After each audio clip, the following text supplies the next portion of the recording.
मशवराए कत्ल।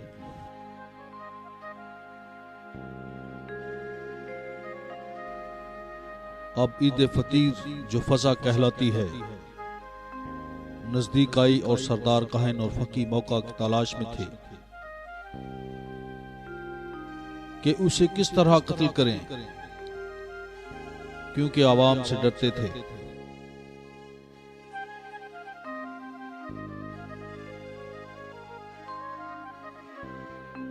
तब शैतान यहूदा उर्फ अस्कर यूती में समाया जो उन 12 में शुमार किया जाता था।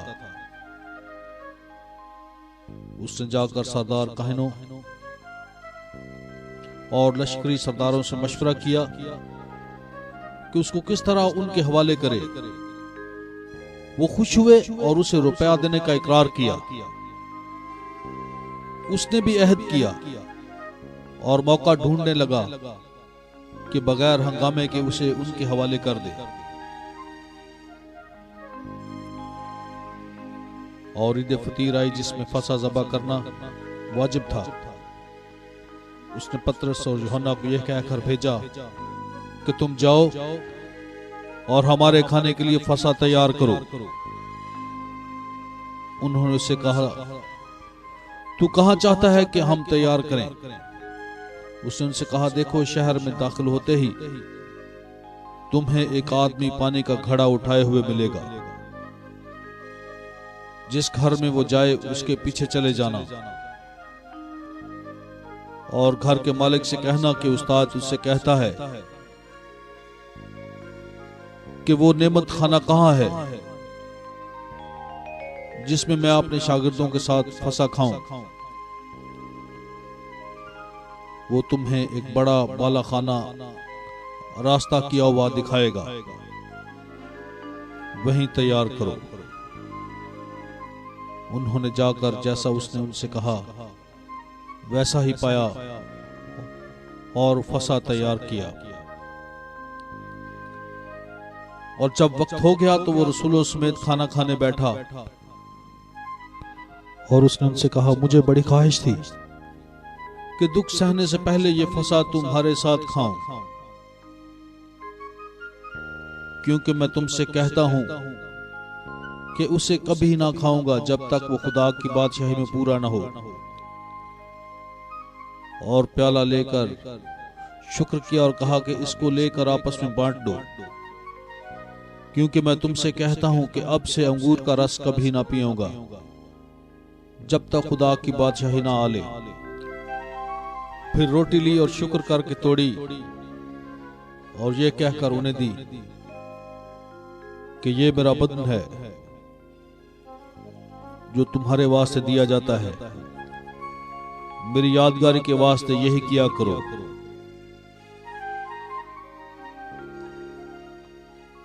और इसी तरह खाने के बाद ये कहकर प्याला भी दिया कि ये प्याला मेरे उस खून में नया अहद है जो तुम्हारे वास्ते बहाया जाता है।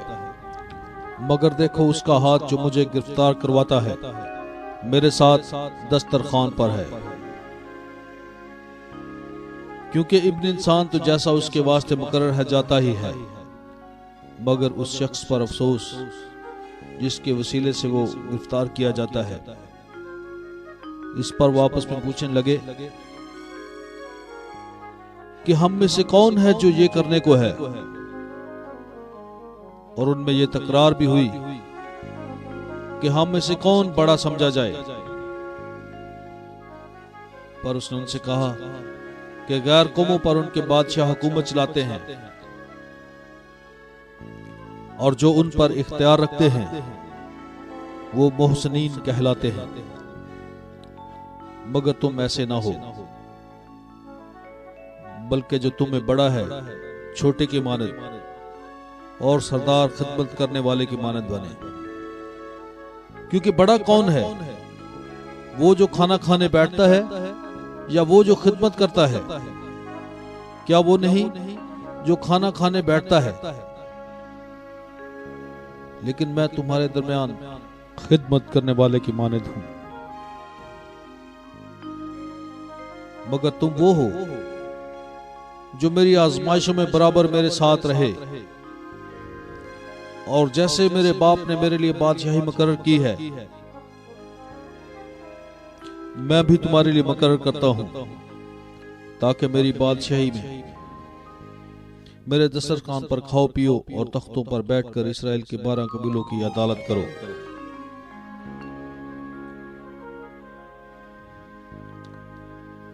फिर खुदावन ने कहा, शमौन शमौन, देख शैतान ने तुम्हें तलब किया ताकि गंदम की तरह फटके, लेकिन मैंने तेरे लिए दुआ की कि तेरा ईमान जाता ना रहे, और जब तू रुजू करे तो अपने भाइयों को मजबूत करना। उसने उससे कहा, ऐ खुदावंद, मैं तेरे साथ कैद होने बल्कि मरने को भी तैयार हूं। पर उसने कहा कि ऐ पतरस, मैं तुझसे कहता हूं कि आज मुर्ग बांग ना देगा जब तक तू 3 मरतबा मेरा इनकार ना करे कि मैं उसे नहीं जानता। और उसने उनसे कहा कि जब मैंने तुमको बटवे और थैली और जूतों के बगैर भेजा था, क्या तुम्हें किसी चीज की कमी रही थी? उन्होंने उससे कहा, किसी चीज की नहीं। उसने उनसे कहा, मगर अब जिसके पास बटवा हो वो उसे ले, और इसी तरह थैली भी, और जिसके पास तलवार ना हो वो अपना चोगा बेचकर खरीदे, क्योंकि मैं तुमसे कहता हूं कि ये नविश्ता मेरे हक में पूरा होना वाजिब है कि वो बद किरदारों के साथ शुमार किया गया, इसलिए कि मुझसे निस्बत रखने वाली बात अंजाम तक पहुंचने वाली है। उन्होंने कहा कि देख ए खुदावंद, यहां 2 तलवारें हैं। उसने उनसे कहा, बस बस। और वो निकलकर अपने दस्तूर के मुताबिक जैतून के पहाड़ को गया, और शागिर्द उसके पीछे हो लिए। और उस जगह पहुंचकर उसने उनसे कहा, दुआ करो ताकि आजमाइश में ना पड़ो। और वो उनसे जुदा होकर तखमीनन पत्थर का टप्पा आगे बढ़ा और घुटने टेक कर दुआ करते हुए कहने लगा कि ऐ बाप, अगर तू चाहे तो ये प्याला मुझसे हटा ले, लेकिन मेरी मर्जी नहीं बल्कि तेरी मर्जी पूरी हो। और आसमान से एक फरिश्ता उसको दिखाई दिया, वो उसे तकवीयत देता था। फिर वो बहालते जांकनी और भी सरगर्मी से दुआ करने लगा, और उसका पसीना खून की मोटी मोटी बूंदों के मानंद होकर जमीन पर टपकता था। जब वो दुआ से उठकर शागिर्दों के पास आया तो उनको गम की वजह से सोते पाया, और उनसे कहा कि तुम क्यों सोते हो? उठकर दुआ करो ताकि आजमाइश में ना पड़ो। वो ये कह ही रहा था कि देखो, एक हजूम आया, और उन 12 में से वो जो यहूदा कहलाता था उनके आगे आगे था, और वो यीशु के पास आया कि उसको चूमे। तब यीशु ने उससे कहा कि ऐ यहूदा, क्या तू इब्ने इंसान को बोसा लेकर पकड़वाता है? जब उसके साथियों ने मालूम किया कि क्या होने लगा है तो कहा, ऐ खुदावंद, हम तलवार चलाएं? और उनमें से एक ने सरदार काहन के गुलाम पर तलवार चलाई और उसका दाहिना कान उड़ा दिया। तब यीशु ने जवाब में कहा, बस इतना ही काफी है, और उसके कान को छूकर बहाल किया। फिर यीशु ने सरदार काहनों और हैकल के सरदारों और बुजुर्गों से जो उस पर चढ़ आए थे कहा कि क्या तुम मुझे गोया डाकू पकड़ने को तलवारें और लाठियां लेकर निकले हो? मैं हर रोज हैकल में तुम्हारे साथ था और तुमने मुझ पर हाथ न डाला, लेकिन ये तुम्हारी घड़ी और तारीकी का इख्तियार है। फिर उसको गिरफ्तार करके ले चले। और सरदार काहन के घर में ले गए, और पतरस फासले पर उसके पीछे पीछे जाता था। और जब उन्होंने सहन के बीच में आग जलाई और चौगिर्द बैठे, तो पतरस उनके बीच में बैठ गया। एक लौंडी ने उसे आग की रोशनी में बैठा हुआ देखकर उस पर खूब निगाह की और कहा कि यह भी उसके साथ था, मगर उसने इनकार करके कहा कि बीबी मैं उसे नहीं जानता। थोड़ी देर बाद किसी और ने उसे देखकर कहा कि तू भी उन्हीं में से है।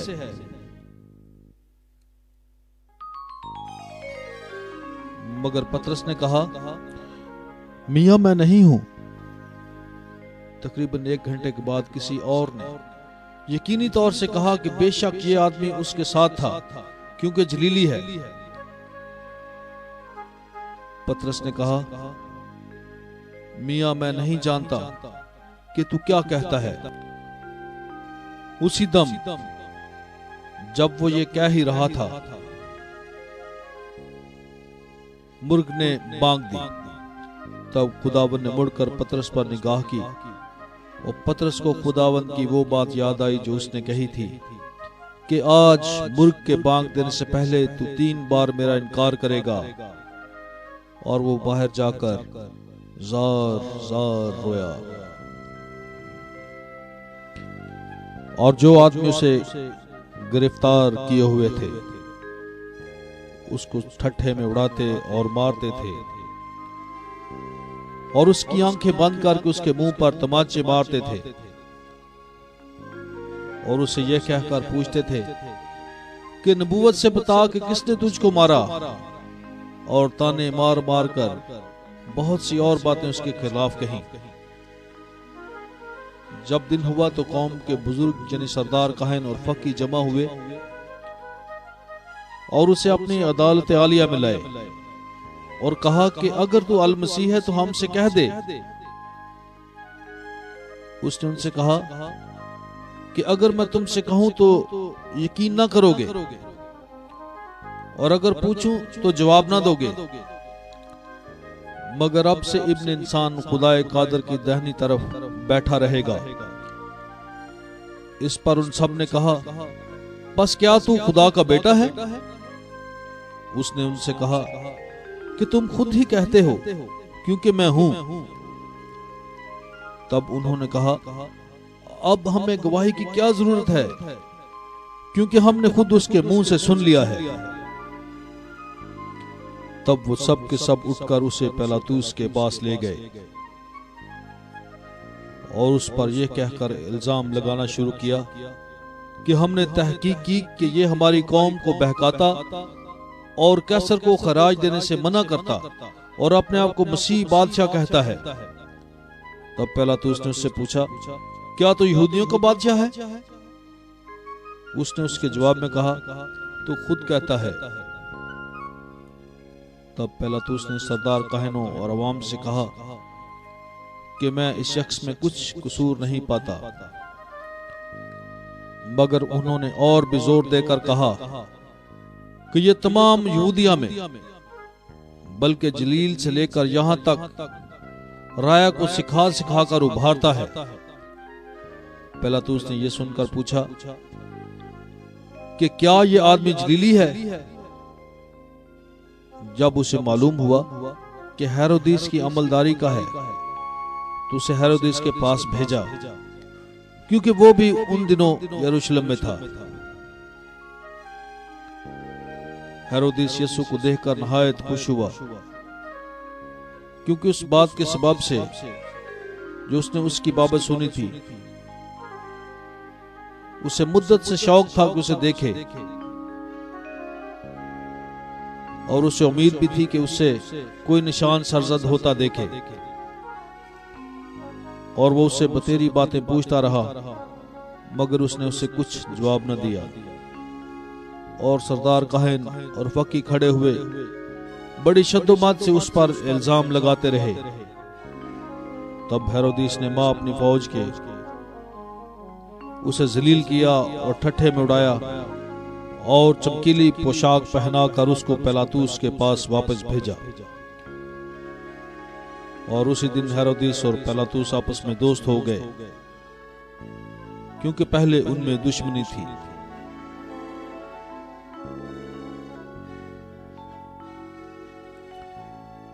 और पिलातुस ने सरदार काहनों और लश्करी सरदारों और अवाम को जमा करके उनसे कहा कि तुम इस शख्स को मेरे पास यह कहते हुए लाए हो कि ये लोगों को बहकाता है। देखो, मैंने तुम्हारे सामने तहकीकात की, मगर उन इल्जामों में से जो तुम इस पर लगाते हो उनकी निस्बत ना मैंने इस शख्स में कुछ पाया और ना हेरोदिस ने, क्योंकि उसने इसे हमारे पास भेजा है। और देखो, इससे कोई ऐसा फेल नहीं हुआ है जिससे कत्ल के लायक ठहरता।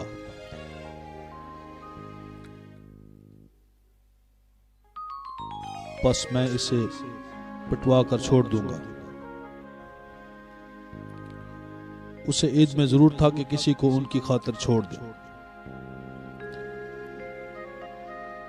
वो सब मिलकर चिल्ला उठे कि इसे ले जा और हमारी खातिर बराबा को छोड़ दे। ये किसी फसाद के लिए जो शहर में हुआ था और खून करने के सबब से कैद में डाला गया था। मगर पिलातुस ने इस इरादे से कि यीशु को छोड़ दे उनसे दोबारा कहा, पर वो यूं कहकर चलाते रहे कि इसे सलीब दे, सलीब। तीसरी बार उसने उनसे कहा, इसने क्या बदी की है? मैंने इसमें कत्ल के लायक कोई कसूर नहीं पाया, इसलिए मैं इसे पिटवा कर छोड़ दूंगा।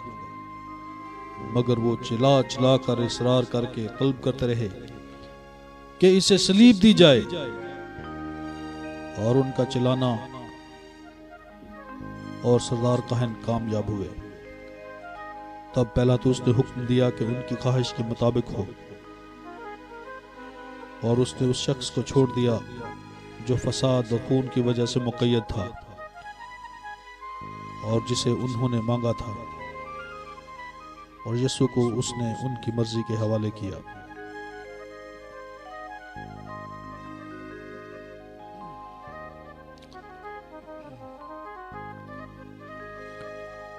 और जब उसको लिए जाते थे तो उन्होंने शमौन नामी एक गिरवानी को पकड़कर जो खेत से आ रहा था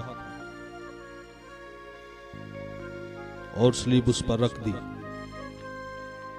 कि यीशु के पीछे पीछे उठा ले चले। और लोगों का एक बड़ा हजूम और औरतें जो उसके वास्ते छाती पीटती और रो रही थी उसके पीछे पीछे चली। यीशु ने उनकी तरफ मुड़कर कहा, ऐ यरूशलेम की बेटियों, मुझ पर ना रो, बल्कि अपने आप पर रो और अपने बच्चों पर, क्योंकि देखो वो दिन आएंगे जिनमें कहेंगे मुबारक हैं वो भांजे और वो रहम जो बार बार ना हुए, और वो छातियां जिन्होंने दूध ना पिलाया। तब वो पहाड़ों से कहना शुरू करेंगे कि हम पर गिर पड़ो, और टीलों से कि हमें छुपाओ, क्योंकि जब हरे दरख्त के साथ ऐसा किया जाता है तो सूखे के साथ क्या ना किया जाएगा। और दो और जो बदकार थे उसके साथ ले जाए जा रहे थे ताकि कत्ल किए जाएं। और जब वो उस मकाम पर पहुंचे जिसे खोपड़ी कहते हैं, तो वहां उसे सलीब दी, और उन बदकारों को भी, एक को दाएं और एक को बाएं। और यीशु ने कहा कि ऐ बाप, इनको माफ कर, क्योंकि ये नहीं जानते कि क्या करते हैं। और उन्होंने उसके कपड़े बांटने के लिए कुर्रा डाला।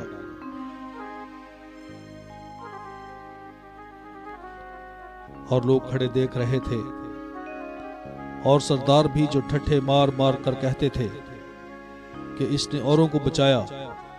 अगर ये खुदा का मकबूल अल मसीह है तो अपने आप को बचाए। और सिपाहियों ने भी उस पर हंसी की और पास जाकर उसे सिरका देकर कहा, अगर तू यहूदियों का बादशाह है तो अपने आप को बचा। और उसके ऊपर यूनानी, लातीनी और इब्रानी हरूफ में एक खताबा लगाया गया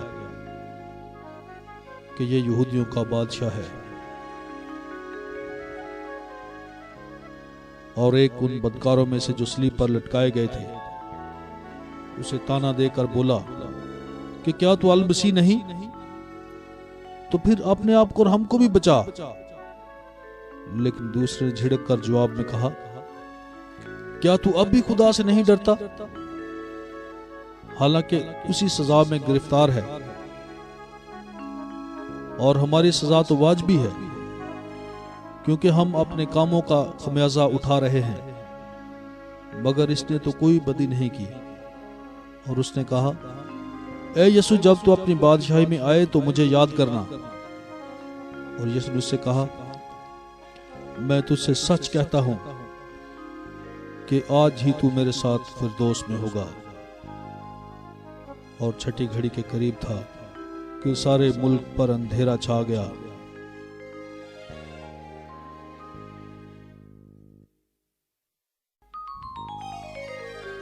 जो 9वीं घड़ी तक रहा, क्योंकि सूरज तारीक हो गया था और हैकल का पर्दा बीच से फट गया। और यीशु ने बड़ी आवाज से चिल्लाकर कहा कि ए बाप, मैं अपनी रूह तेरे हाथों में सौंपता हूं। ये कहकर उसने जान दे दी।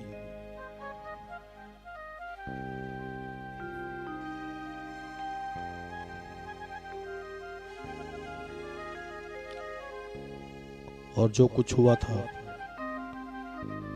जब सूबादार ने वो देखा तो खुदा की तमजीद की और कहा, बेशक ये आदमी रास्तबाज था। और जितने लोग इस नजारे को देखने के लिए इकट्ठे हुए थे, जब जो कुछ हुआ था देखा तो छाती पीटते हुए लौट गए। और उसके सब जान पहचान और वो औरतें जो जलील से उसके पीछे होली थी, दूर खड़ी होकर ये बातें देख रही थी। और देखो, यूसुफ नामी एक शख्स जो मशीर था और मर्द नेकोरास था, उनकी राय अमल में शरीक ना हुआ था। वो यहूदियों के शहर रामा का और खुद खुदा की बादशाही का मुंतजिर था। इसने पिलातुस के पास जाकर यीशु की लाश मांगी और उसे उतार कर कितानी चादर में कफनाया और एक कब्र में रखा जो चट्टान में खोदी हुई थी, जहां कभी कोई रखा ना गया था। वो तहैया का दिन था और सब्बत शुरू होने को था। और वो औरतें जो उसके साथ जलील से आई थी पीछे पीछे चली और उस कब्र को देखा, और ये भी कि उसकी लाश किस तरीके से रखी गई है। और लौटकर उन्होंने खुशबूदार चीजें और इत्र तैयार किया और उन्होंने हुक्म के मुताबिक सब्बत के दिन आराम किया।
Yeah, this is my Mixcraft.